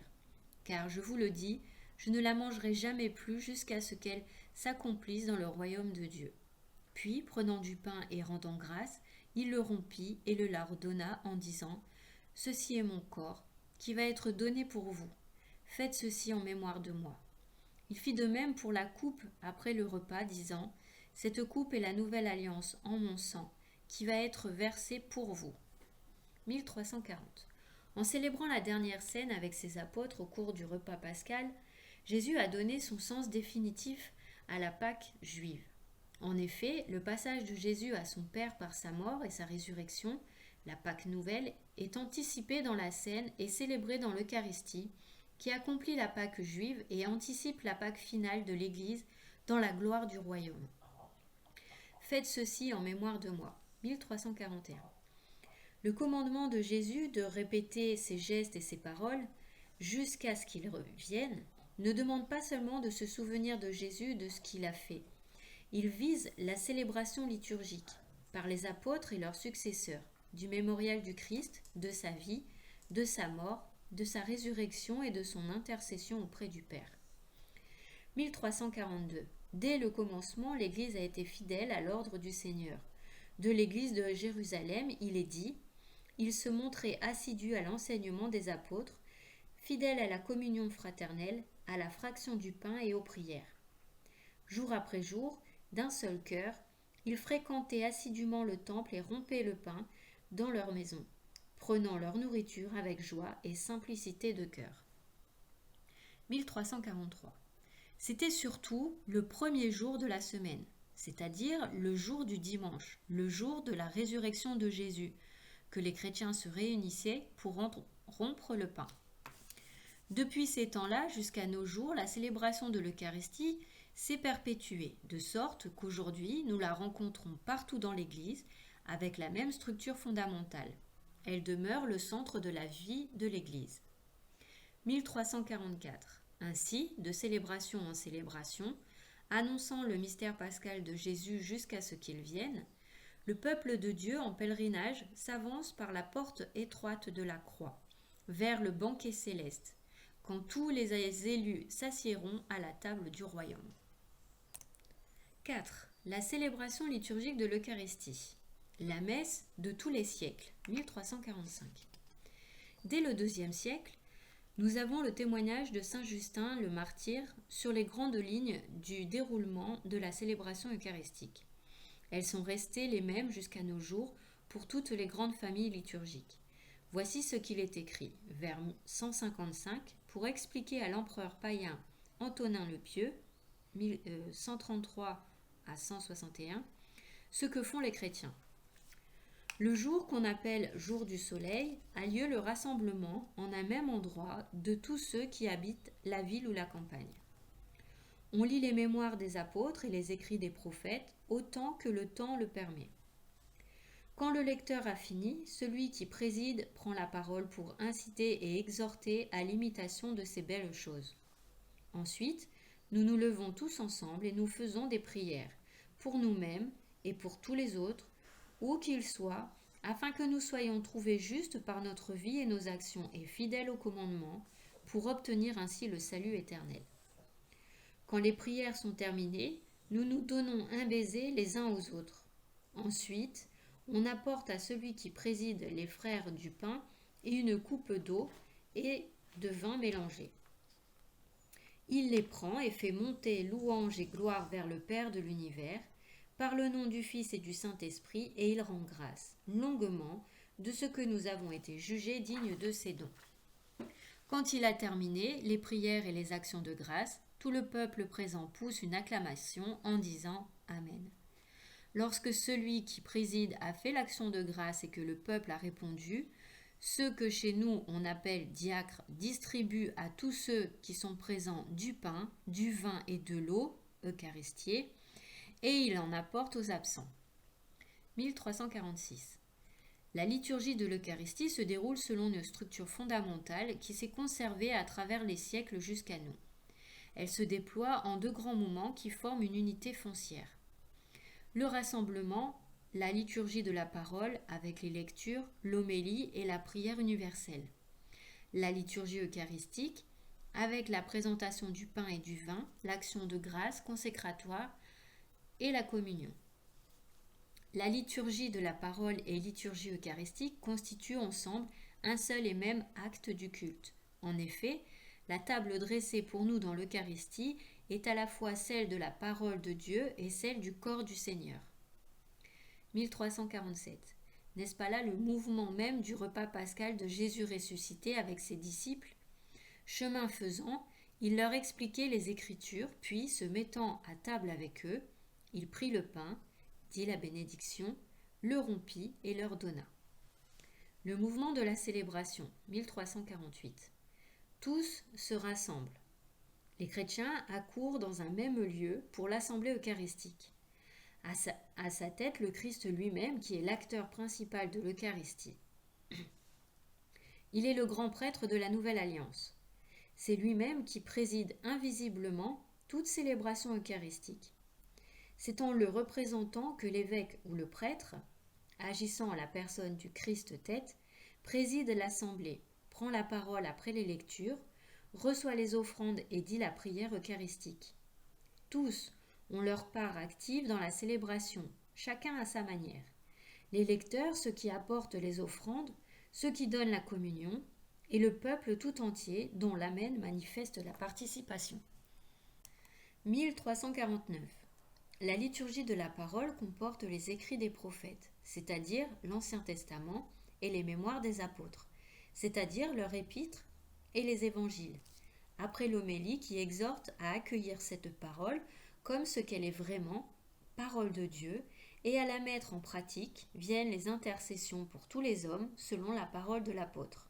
Je recommande donc, avant tout, qu'on fasse des demandes, des prières, des supplications, des actions de grâce pour tous les hommes, pour les rois et tous les dépositaires de l'autorité. 1350. La présentation des oblats, l'offertoire, on apporte alors, parfois en procession, le pain et le vin à l'autel qui seront offerts par le prêtre au nom du Christ dans le sacrifice eucharistique, où ils deviendront le corps et le sang de celui-ci. C'est le geste même du Christ à la dernière scène, prenant du pain et une coupe. Cette oblation, l'Église seule l'offre, pure, au Créateur, en lui offrant avec action de grâce ce qui provient de sa création. La présentation des oblats à l'autel assume le geste de Melchisédek et confie les dons du Créateur entre les mains du Christ. C'est lui qui, dans son sacrifice, mène à la perfection toutes les tentatives humaines d'offrir des sacrifices. 1351. Dès le début, les chrétiens apportent, avec le pain et le vin pour l'Eucharistie, leurs dons pour le partage avec ceux qui sont dans le besoin. Cette coutume de la collecte, toujours actuelle, s'inspire de l'ensemble du Christ qui s'est fait pauvre pour nous enrichir. Ceux qui sont riches et qui veulent donnent chacun selon ce qu'il s'est lui-même imposé. Ce qui est recueilli est remis à celui qui préside et lui, il assiste les orphelins et les veuves, ceux que la maladie ou toute autre cause prive de ressources, les prisonniers, les immigrés et, en un mot, il secourt tous ceux qui sont dans le besoin. 1352.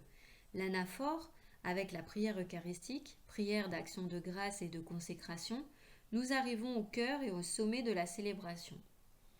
Dans la préface, l'Église rend grâce au Père, par le Christ, dans l'Esprit Saint, pour toutes ses œuvres, pour la création, la rédemption et la sanctification. Toute la communauté rejoint alors cette louange incessante que l'Église céleste, les anges et tous les saints chantent au Dieu 3 fois saint. 1353. Dans l'épiclèse, elle demande au Père d'envoyer son Esprit Saint, ou la puissance de sa bénédiction, sur le pain et le vin, afin qu'ils deviennent, par sa puissance, le corps et le sang de Jésus-Christ, et que ceux qui prennent part à l'Eucharistie soient un seul corps et un seul esprit. Certaines traditions liturgiques placent l'épiclèse après l'anamèse. Dans le récit de l'institution, la force des paroles et de l'action du Christ et la puissance de l'Esprit Saint rendent sacramentellement présent sous les espèces du pain et du vin son corps et son sang, son sacrifice offert sur la croix une fois pour toutes. 1354. Dans l'anamèse qui suit, l'Église fait mémoire de la passion, de la résurrection et du retour glorieux du Christ Jésus. Elle présente au Père l'offrande de son Fils qui nous réconcilie avec lui. Dans les intercessions, l'Église exprime que l'Eucharistie est célébrée en communion avec toute l'Église du ciel et de la terre, des vivants et des défunts, et dans la communion avec les pasteurs de l'Église, le pape, l'évêque du diocèse, son presbytérium et ses diacres, et tous les évêques du monde entier avec leur Église. 1355. Dans la communion, précédée par de la prière du Seigneur et de la fraction du pain, les fidèles reçoivent le pain du ciel et la coupe du salut, le corps et le sang du Christ qui s'est livré pour la vie du monde. Parce que ce pain et ce vin ont été, selon l'expression ancienne, eucharistiés, nous appelons cette nourriture Eucharistie, et personne ne peut y prendre part s'il ne croit pas à la vérité de ce qu'on enseigne chez nous, s'il n'a reçu le bain pour la rémission des péchés et la nouvelle naissance, et s'il ne vit selon les préceptes du Christ. 5. Le sacrifice sacramentel, action de grâce, mémorial, présence. 1356. Si les chrétiens célèbrent l'Eucharistie depuis les origines et sous une forme qui, dans sa substance, n'a pas changé à travers la grande diversité des âges et des liturgies, c'est parce que nous savons lier par l'ordre du Seigneur, donner la veille de sa passion, faites ceci en mémoire de moi. 1357, cet ordre du Seigneur, nous l'accomplissons en célébrant le mémorial de son sacrifice. Ce faisant, nous offrons au Père ce qu'il nous a lui-même donné. Les dons de sa création, le pain et le vin, devenus par la puissance de l'Esprit Saint et par les paroles du Christ, le corps et le sang du Christ, le Christ est ainsi rendu réellement et mystérieusement présent. 1358. Il nous faut donc considérer l'Eucharistie comme action de grâce et louange au Père, comme mémorial sacrificiel du Christ et de son corps, comme présence du Christ par la puissance de sa parole et de son esprit. L'action de grâce et la louange au Père, 1359. L'Eucharistie, sacrement de notre salut accompli par le Christ sur la croix, est aussi un sacrifice de louange en action de grâce pour l'œuvre de la création. Dans le sacrifice eucharistique, toute la création aimée par Dieu est présentée au Père à travers la mort et la résurrection du Christ. Par le Christ, l'Église peut offrir le sacrifice de louange en action de grâce pour tout ce que Dieu a fait de bon, de beau et de juste dans la création et dans l'humanité. 1360. L'Eucharistie est un sacrifice d'action de grâce au Père, une bénédiction par laquelle l'Église exprime sa reconnaissance à Dieu pour tous ses bienfaits, pour tout ce qu'il a accompli par la création, la rédemption et la sanctification. Eucharistie signifie d'abord action de grâce. 1361. L'Eucharistie est aussi le sacrifice de louange, par lequel l'Église chante la gloire de Dieu au nom de toute la création. Ce sacrifice de louange n'est possible qu'à travers le Christ. Il unit les fidèles à sa personne, à sa louange et à son intercession, en sorte que le sacrifice de louange au Père est offert par le Christ et avec lui pour être accepté en lui. Le mémorial sacrificiel du Christ et de son corps, l'Église. 1362. L'Eucharistie est le mémorial de la Pâque du Christ, l'actualisation et l'offrande sacramentelle de son unique sacrifice dans la liturgie de l'Église, qui est son corps. Dans toutes les prières eucharistiques, nous trouvons, après les paroles de l'institution, une prière appelée anamèse ou mémorial. 1363. Dans le sens de l'écriture sainte, le mémorial n'est pas seulement le souvenir des événements du passé, mais la proclamation des merveilles que Dieu a accomplies pour les hommes. Dans la célébration liturgique de ces événements, ils deviennent d'une certaine façon présents et actuels. C'est de cette manière qu'Israël comprend sa libération d'Égypte. Chaque fois qu'est célébrée la Pâque, les événements de l'Exode sont rendus présents à la mémoire des croyants afin qu'ils y conforment leur vie. 1364. Le mémorial reçoit un sens nouveau dans le Nouveau Testament. Quand l'Église célèbre l'Eucharistie, il fait mémoire de la Pâque du Christ et celle-ci devient présente. Le sacrifice que le Christ a offert une fois pour toutes sur la croix demeure toujours actuel. Toutes les fois que le sacrifice de la croix par lequel le Christ notre Pâque a été immolé se célèbre sur l'autel. L'œuvre de notre rédemption s'opère. 1365.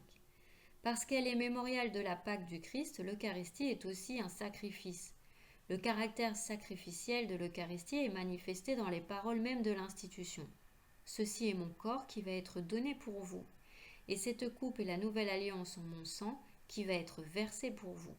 Dans l'Eucharistie, le Christ donne ce corps même qu'il a livré pour nous sur la croix, le sang même qu'il a répandu pour une multitude en rémission des péchés. 1366. L'Eucharistie est donc un sacrifice parce qu'elle est représentée, rend présent. Le sacrifice de la croix parce qu'elle en est le mémorial et parce qu'elle en applique le fruit. Le Christ notre Dieu et Seigneur s'offrit lui-même à Dieu le Père une fois pour toutes, mourant en intercesseur sur l'autel de la croix, afin de réaliser pour eux, donc les hommes, une rédemption éternelle. Cependant, comme sa mort ne devait pas mettre fin à son sacerdoce, à la dernière scène, la nuit où il fut livré, il voulait laisser à l'Église, son épouse bien-aimée, un sacrifice visible, comme le réclame la nature humaine, où serait représenté le sacrifice sanglant qui allait s'accomplir une unique fois sur la croix, dont la mémoire se perpétuerait jusqu'à la fin des siècles, et dont la vertu salutaire s'appliquerait à la rédemption des péchés que nous commettons chaque jour. 1367. Le sacrifice du Christ et le sacrifice de l'Eucharistie sont un unique sacrifice. C'est une seule et même victime. C'est le même qui offre maintenant par le ministère des prêtres qui s'est offert lui-même alors sur la croix. Seule la manière d'offrir diffère. Dans ce divin sacrifice qui s'accomplit à la messe, ce même Christ, qui s'est offert lui-même une fois de manière sanglante sur l'autel et de la croix, est contenu et immolé de manière non sanglante. 1368. L'Eucharistie est également le sacrifice de l'Église. L'Église, qui est le corps du Christ, participe à l'offrande de son chef. Avec lui, elle est offerte elle-même tout entière. Elle s'unit à son intercession auprès du Père pour tous les hommes. Dans l'Eucharistie, le sacrifice du Christ devient aussi le sacrifice des membres de son corps. La vie des fidèles, leurs louanges, leurs souffrances, leurs prières, leur travail sont unis à ceux du Christ et à sa totale offrande et acquièrent ainsi une valeur nouvelle. Le sacrifice du Christ présent sur l'autel donne à toutes les générations de chrétiens la possibilité d'être unis à son offrande. Dans les catacombes, l'Église est souvent représentée comme une femme en prière, les bras largement ouverts en attitude d'orante. Comme le Christ qui a étendu les bras sur la croix, par lui, avec lui et en lui, elle s'offre et intercède pour tous les hommes. 1369. Toute l'Église est unie à l'offrande et à l'intercession du Christ. Chargé du ministère de Pierre dans l'Église, le pape est associé à toute célébration de l'Eucharistie où il est nommé comme signe et serviteur de l'unité de l'Église universelle. L'évêque du lieu est toujours responsable de l'Eucharistie, même lorsqu'elle est présidée par un prêtre. Son nom y est prononcé pour signifier sa présidence de l'Église particulière au milieu du presbytérium et avec l'assistance des diacres. La communauté intercède aussi pour tous les ministres qui, pour elle et avec elle, offrent le sacrifice eucharistique. Que cette Eucharistie seule soit regardée comme légitime, qui se fait sous la présidence de l'évêque ou de celui qui en a la charge, qui en a chargé. C'est par le ministère des prêtres que se consomme le sacrifice spirituel des chrétiens, en union avec le sacrifice du Christ, unique médiateur, offert au nom de toute l'Église dans l'Eucharistie par les mains des prêtres, de manière non sanglante et sacramentelle, jusqu'à ce que vienne le Seigneur lui-même. 1370. À l'offrande du Christ s'unissent non seulement les membres qui sont encore ici-bas, mais aussi ceux qui sont déjà dans la gloire du ciel. C'est en communion avec la très sainte Vierge Marie et en faisant mémoire d'elle, ainsi que de tous les saints et toutes les saintes, que l'Église offre le sacrifice eucharistique. Dans l'Eucharistie, l'Église avec Marie est comme au pied de la croix, unie à l'offrande et à l'intercession du Christ. 1371. Le sacrifice eucharistique est aussi offert pour les fidèles défunts qui sont morts dans le Christ et ne sont pas encore pleinement purifiés, pour qu'ils puissent entrer dans la lumière et la paix du Christ. Enterrez ce corps n'importe où, ne vous troublez pas pour lui d'aucun souci. Tout ce que je vous demande, c'est de vous souvenir de moi à l'autel du Seigneur, où que vous soyez. Ensuite, nous prions, dans l'anaphore, pour les saints pères et évêques endormis, et en général pour tous ceux qui se sont endormis avant nous, en croyant qu'il y aura très grand profit pour les âmes, en faveur desquelles la supplication est offerte, tandis que se trouve présente la sainte et si redoutable victime. En présentant à Dieu nos supplications pour ceux qui se sont endormis, fussent-ils pécheurs, nous présentons le Christ immolé pour nos péchés, rendant propice, pour eux et pour nous, le Dieu ami des hommes. 1372. Saint Augustin a admirablement résumé cette doctrine qui nous incite à une participation de plus en plus complète au sacrifice de notre Rédempteur que nous célébrons dans l'Eucharistie. Cette cité, rachetée tout entière, c'est-à-dire l'assemblée et la société des saints, est offerte à Dieu comme un sacrifice universel par le grand prêtre qui, sous la forme d'esclave, est allé jusqu'à s'offrir pour nous dans sa passion, pour faire de nous le corps d'un si grand chef. Tel est le sacrifice des chrétiens. À plusieurs, n'être qu'un seul corps dans le Christ, et ce sacrifice, l'Église ne cesse de le reproduire dans le sacrement de l'autel bien connu des fidèles, où il lui est montré que dans ce qu'elle offre, elle est elle-même offerte. La présence du Christ par la puissance de sa parole et de l'Esprit Saint. 1373. Le Christ Jésus qui est mort, qui est ressuscité, qui est à la droite de Dieu, qui intercède pour nous, est présent de multiples manières à son Église.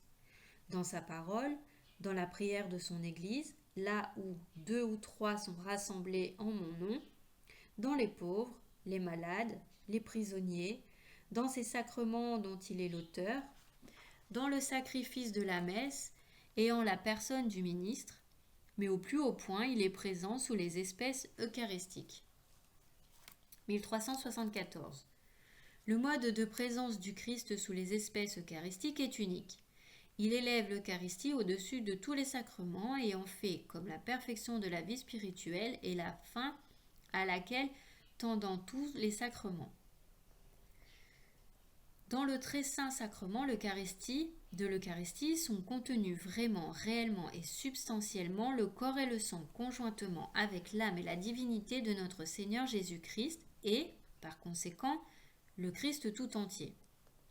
Cette présence, on la nomme réelle, non à titre exclusif, comme si les autres présences n'étaient pas réelles, mais par excellence parce qu'elle est substantielle et que par elle, le Christ, Dieu et homme, se rend présent tout entier. 1375. C'est par la conversion du pain et du vin au corps et au sang du Christ que le Christ devient présent en ce sacrement. Les pères de l'Église ont fermement affirmé la foi de l'Église en l'efficacité de la parole du Christ et de l'action de l'Esprit Saint pour opérer cette conversion. Ainsi, saint Jean Chrysostome déclare Ce n'est pas l'homme qui fait que les choses offertes deviennent corps et sang du Christ, mais le Christ lui-même qui a été crucifié pour nous. Le prêtre, figure du Christ, prononce ces paroles, mais leur efficacité et la grâce sont de Dieu. Ceci est mon corps, dit-il. Cette parole transforme les choses offertes. Et saint Ambroise dit au sujet de cette conversion: soyons bien persuadés que ceci n'est pas ce que la nature a formé, mais ce que la bénédiction a consacré, et que la force de la bénédiction l'emporte sur celle de la nature, parce que la bénédiction, la nature elle-même se trouve changée. La parole du Christ, qui a pu faire de rien ce qui n'existait pas, ne pourrait donc changer les choses existantes en ce qu'elles n'étaient pas encore, car ce n'est pas moins de donner aux choses leur nature première que de la leur changer. 1376. Le Concile de Trente résume la foi catholique en déclarant: parce que le Christ, notre Rédempteur, a dit que ce qu'il offrait sous l'espèce du pain était vraiment son corps, on a toujours eu dans l'Église cette conviction que déclare le Saint Concile de nouveau: par la consécration du pain et du vin s'opère le changement de toute la substance du pain en la substance du corps du Christ notre Seigneur, et de toute la substance du vin en la substance de son sang. Ce changement, l'Église catholique l'a justement et exactement appelé transsubstantiation. 1377. La présence eucharistique du Christ commence au moment de la consécration et dure aussi longtemps que les espèces eucharistiques subsistent. Le Christ est tout entier présent dans chacune des espèces et tout entier dans chacune de leurs parties, de sorte que la fraction du pain ne divise pas le Christ. 1378. Le culte de l'Eucharistie, dans la liturgie de la messe, nous exprimons notre foi en la présence réelle du Christ sous les espèces du pain et du vin, entre autres, en fléchissant les genoux ou en nous inclinant profondément en signe d'adoration du Seigneur. L'Église catholique a rendu et continue de rendre ce culte d'adoration qui est dû au sacrement de l'Eucharistie non seulement durant la messe, mais aussi en dehors de sa célébration, en conservant avec le plus grand soin les hosties consacrées, en les présentant aux fidèles pour qu'ils les vénèrent avec solennité, en les portant en procession. 1379.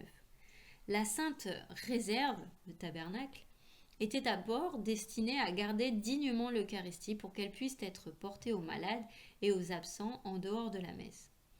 Par l'approfondissement de la foi en la présence réelle du Christ dans son Eucharistie, l'Église a pris conscience du sens de l'adoration silencieuse du Seigneur présent sous les espèces eucharistiques. C'est pour cela que le tabernacle doit être placé à un endroit particulièrement digne de l'Église. Il doit être construit de telle façon qu'il souligne et manifeste la vérité de la présence réelle du Christ dans le Saint-Sacrement. 1380. Il est hautement convenable que le Christ ait voulu rester présent à son Église de cette façon unique. Puisque le Christ allait quitter les siens sous sa forme visible, il voulait nous donner sa présence sacramentelle. Puisqu'il allait s'offrir sur la croix pour nous sauver, il voulait que nous ayons le mémorial de l'amour dont il nous a aimés jusqu'à la fin, jusqu'au don de sa vie. En effet, dans sa présence eucharistique, il reste mystérieusement au milieu de nous comme celui qui nous a aimés et qui s'est livré pour nous, et il le reste sous les signes qui expriment et communiquent cet amour. L'Église et le monde ont un grand besoin de culte eucharistique. Jésus nous attend dans ce sacrement de l'amour. Ne refusons pas le temps pour aller le rencontrer dans l'adoration, dans la contemplation pleine de foi et ouverte à réparer les fautes graves et les délits du monde. Que ne cesse jamais notre adoration. 1381. La présence du véritable corps du Christ et du véritable sang du Christ dans ce sacrement, on ne l'apprend point par les sens, dit saint Thomas, mais par la foi seule, laquelle s'appuie sur l'autorité de Dieu. C'est pourquoi, commentant le texte de saint Luc, « Ceci est mon corps qui sera livré pour vous », saint Cyril déclare « Ne va pas te demander si c'est vrai, mais accueille plutôt avec foi les paroles du Seigneur, parce que lui, qui est vérité, ne ment pas. Je t'adore profondément, divinité cachée, vraiment présente sous ses apparences. À toi mon cœur se soumet tout entier, parce qu'à te contempler tout entier, il défaille. La vue, le goût, le toucher ne t'atteignent pas. À ce qu'on entend dire seulement il faut se fier. Je crois à tout ce qu'a dit le Fils de Dieu, rien de plus vrai que cette parole de la vérité.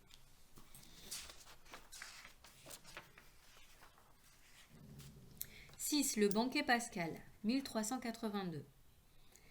La messe est à la fois et inséparablement le mémorial sacrificiel dans lequel se perpétue le sacrifice de la croix, et le banquet sacré de la communion au corps et au sang du Seigneur.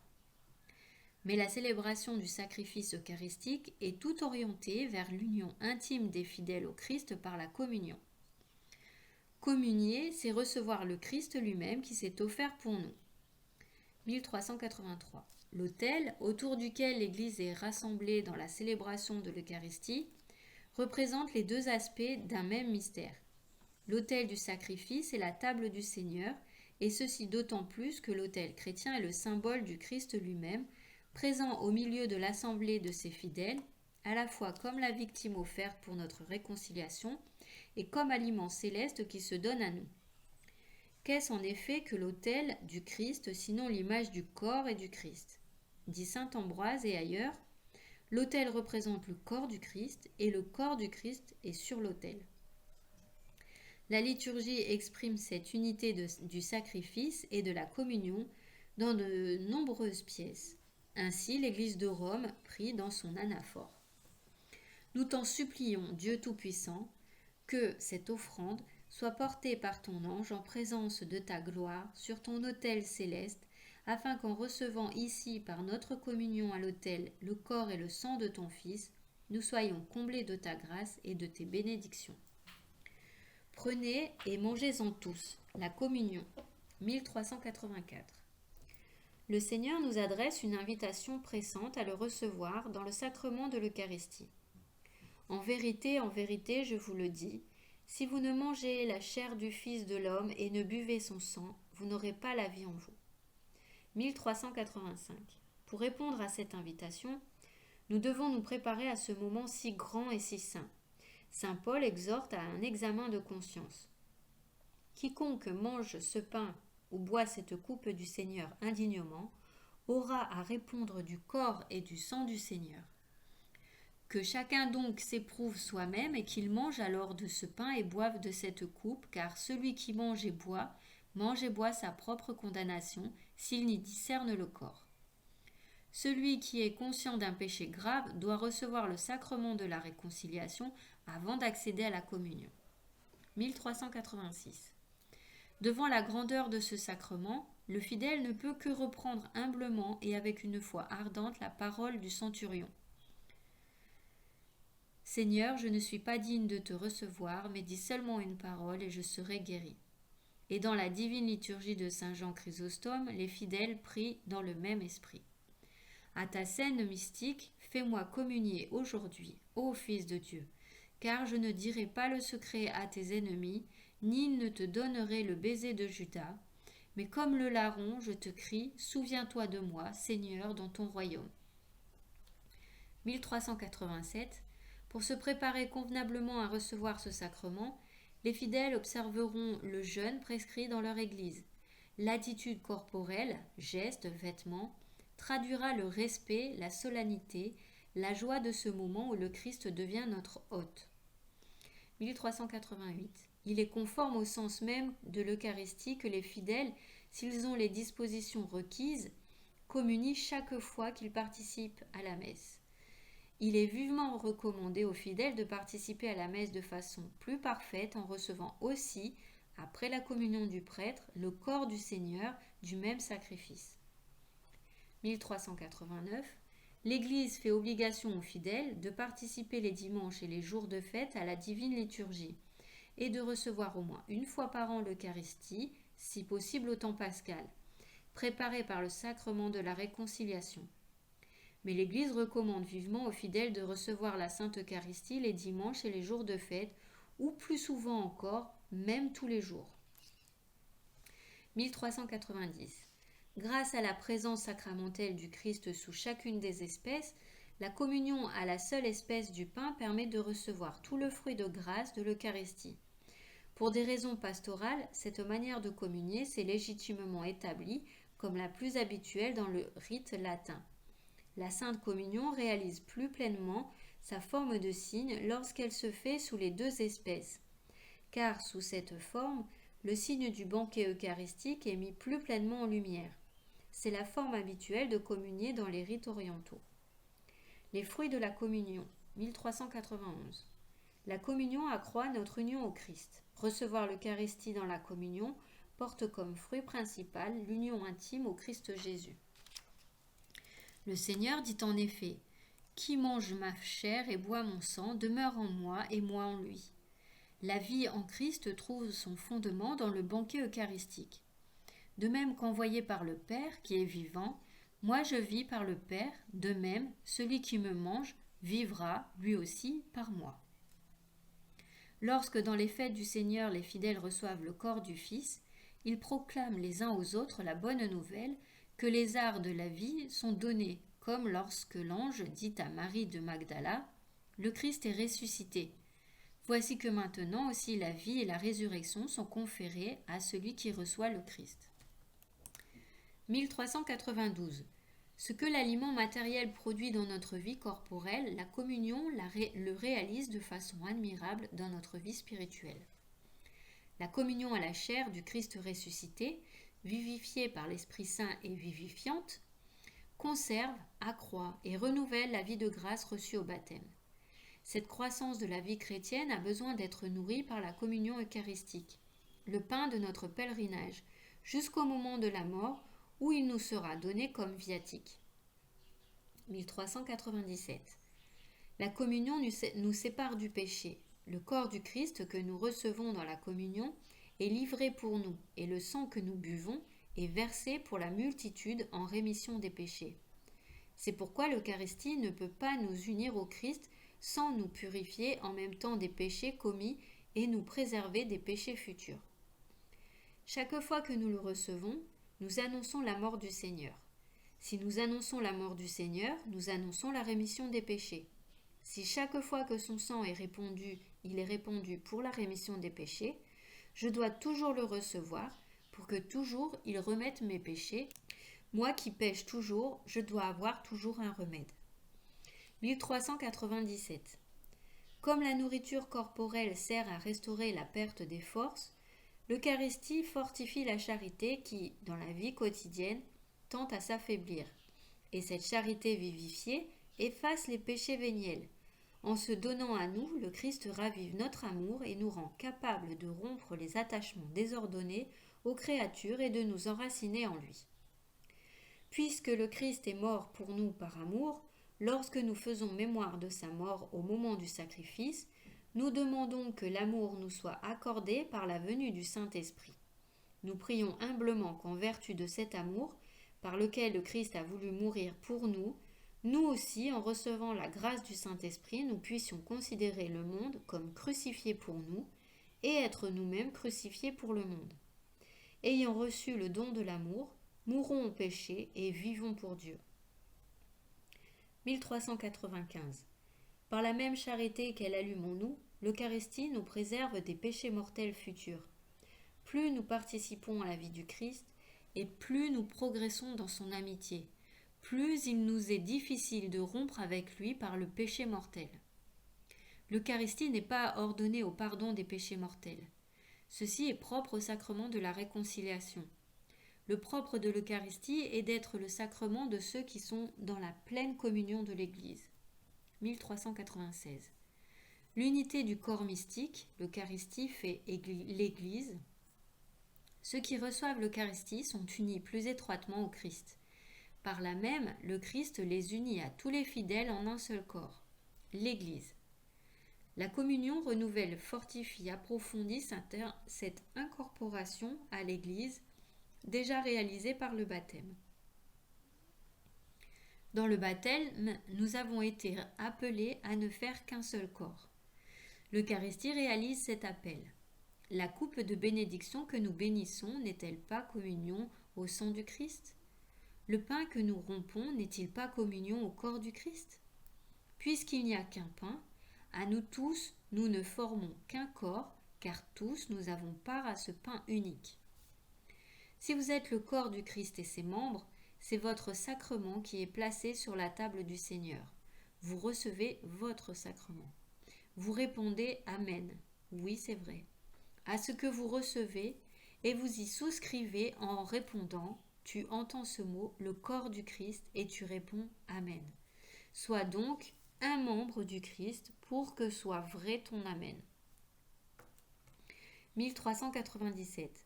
L'Eucharistie engage envers les pauvres. Pour recevoir dans la vérité le corps et le sang du Christ livré pour nous, nous devons reconnaître le Christ dans les plus pauvres, ses frères. Tu as goûté au sang du Seigneur et tu ne reconnais pas même ton frère. Tu déshonores cette table même, en ne jugeant pas digne de partager ta nourriture, celui qui a été jugé digne de prendre part à cette table. Dieu t'a libéré de tous tes péchés et t'y a invité. Et toi, pas même alors, tu n'es devenu plus miséricordieux. 1318. L'Eucharistie et l'unité des chrétiens. Devant la grandeur de ce mystère, saint Augustin s'écrie « Ô sacrament de la piété, ô sacrament de la piété, ô signe de l'unité, ô lien de la charité. D'autant plus douloureuses se font ressentir les divisions de l'Église qui rompt la commune participation à la table du Seigneur, d'autant plus pressantes sont les prières au Seigneur pour que reviennent les jours de l'unité complète de tous ceux qui croient en lui. 1399. Les églises orientales, qui ne sont pas en pleine communion avec l'Église catholique, célèbrent l'Eucharistie avec un grand amour. Ces églises, bien que séparées, ont de vrais sacrements, principalement en vertu de la succession apostolique. Le sacerdoce et l'Eucharistie, qui les unissent intimement à nous, une certaine communion, donc, dans l'Eucharistie est non seulement possible, mais même recommandée lors de circonstances favorables et avec l'approbation de l'autorité ecclésiastique. 1400. Les communautés ecclésiales issues de la Réforme, séparées de l'Église catholique, en raison surtout de l'absence du sacrement de l'ordre, n'ont pas conservé la substance propre et intégrale du mystère eucharistique. C'est pour cette raison que l'intercommunion eucharistique avec ces communautés n'est pas possible pour l'Église catholique. Cependant, ces communautés ecclésiales, lorsqu'elles font mémoire dans la sainte scène de la mort et de la résurrection du Seigneur, professent que la vie consiste dans la communion au Christ et attendent son retour glorieux. 1401. Lorsqu'une nécessité grave se fait pressante, selon le jugement de l'ordinaire, les ministres catholiques peuvent donner les sacrements, Eucharistie, pénitence, onction des malades, aux autres chrétiens qui ne sont pas en pleine communion avec l'Église catholique, mais qui les demandent de leur plein gré. Il faut alors qu'ils manifestent la foi catholique concernant ces sacrements et qu'ils se trouvent dans les dispositions requises. 7. L'Eucharistie, gage de la gloire à venir. 1402. Dans une antique prière, l'Église acclame le mystère de l'Eucharistie. Au banquet sacré où le Christ est notre aliment, où est ravivé le souvenir de sa passion, où la grâce emplit notre âme, où nous est donné le gage de la vie à venir. Si l'Eucharistie est le mémorial de la Pâque du Seigneur, si par notre communion à l'autel nous sommes comblés de toute bénédiction céleste et grâce, l'Eucharistie est aussi l'anticipation de la gloire céleste. 1403. Lors de la dernière scène, le Seigneur a lui-même tourné le regard de ses disciples vers l'accomplissement de la Pâque dans le royaume de Dieu. Je vous le dis, je ne boirai plus désormais de ce produit de la vigne jusqu'au jour où je boirai avec vous le vin nouveau dans le royaume de mon Père. Chaque fois que l'Église célèbre l'Eucharistie, elle se souvient de cette promesse et son regard se tourne vers celui qui vient. Dans sa prière, elle appelle sa venue, Maranatha. Viens Seigneur Jésus, que ta grâce vienne et que ce monde passe. 1404. L'Église sait que dès maintenant le Seigneur vient dans son Eucharistie et qu'il est là au milieu de nous. Cependant, cette présence est voilée. C'est pour cela que nous célébrons l'Eucharistie en attendant la bienheureuse espérance et l'avènement de notre Seigneur Jésus-Christ, en demandant d'être comblés de ta gloire, dans ton royaume, tous ensemble et pour l'éternité, quand tu essuieras toute larme de nos yeux, en te voyant, toi notre Dieu, tel que tu es, nous te serons semblables éternellement, et sans fin nous chanterons ta louange par le Christ notre Seigneur. 1405. De cette grande espérance, celle des cieux nouveaux et de la terre nouvelle, en lesquels habitera la justice, nous n'avons pas de gage plus sûr, de signe plus manifeste que l'Eucharistie. En effet, chaque fois qu'est célébré ce mystère, l'œuvre de notre rédemption s'opère et nous rompons un même pain qui est remède d'immortalité, antidote pour ne pas mourir, mais pour vivre en Jésus-Christ pour toujours. En bref, 1406. Jésus dit « Je suis le pain vivant descendu du ciel. Qui mangera ce pain vivra à jamais. Qui mange ma chair et boit mon sang a la vie éternelle. Il demeure en moi et moi en lui. » 1407. L'Eucharistie est le cœur et le sommet de la vie de l'Église, car en elle le Christ associe son Église et tous ses membres à son sacrifice de louange et d'action de grâce offert une fois pour toutes sur la croix à son Père. Par ce sacrifice, il répand les grâces du salut sur son corps qui est l'Église. 1408. La célébration eucharistique comporte toujours la proclamation de la parole de Dieu, l'action de grâce à Dieu le Père pour tous ses bienfaits, surtout pour le don de son Fils, la consécration du pain et du vin et la participation au banquet liturgique par la réception du corps et du sang du Seigneur. Ces éléments constituent un seul et même acte de culte. 1409. L'Eucharistie est le mémorial de la Pâque du Christ, c'est-à-dire de l'œuvre du salut accomplie par la vie, la mort et la résurrection du Christ, œuvre rendue présente par l'action liturgique. 1410.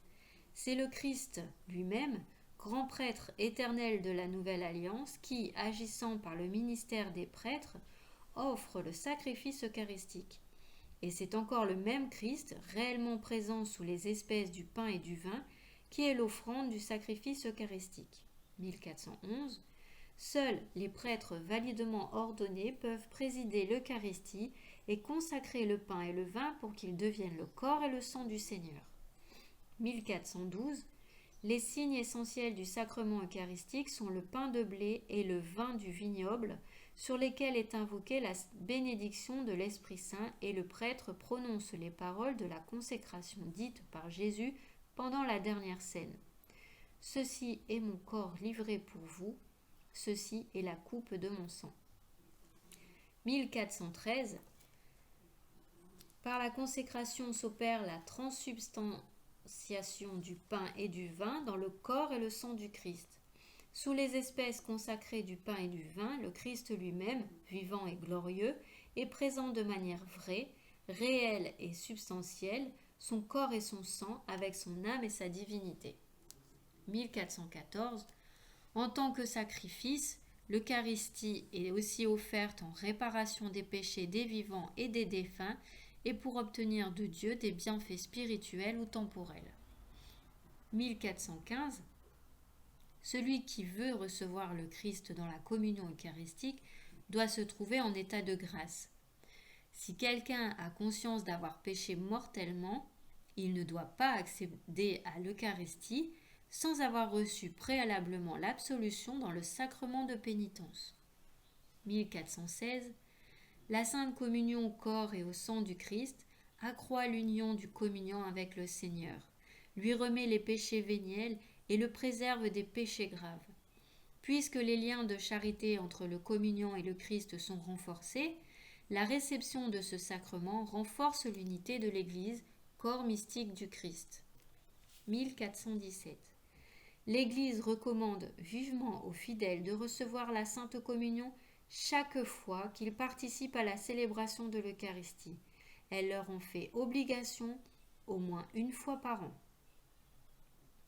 1418. Puisque le Christ lui-même est présent dans le sacrement de l'autel, il faut l'honorer d'un culte d'adoration. La visite au très saint sacrement est une preuve de gratitude, un signe d'amour et un devoir d'adoration envers le Christ notre Seigneur. 1419. Le Christ, ayant passé de ce monde au Père, nous donne dans l'Eucharistie le gage de la gloire auprès de lui. La participation au saint sacrifice nous identifie avec son cœur, soutient nos forces au long du pèlerinage de cette vie, nous fait souhaiter la vie éternelle et nous unit déjà à l'Église du ciel, à la Sainte Vierge Marie et à tous les saints.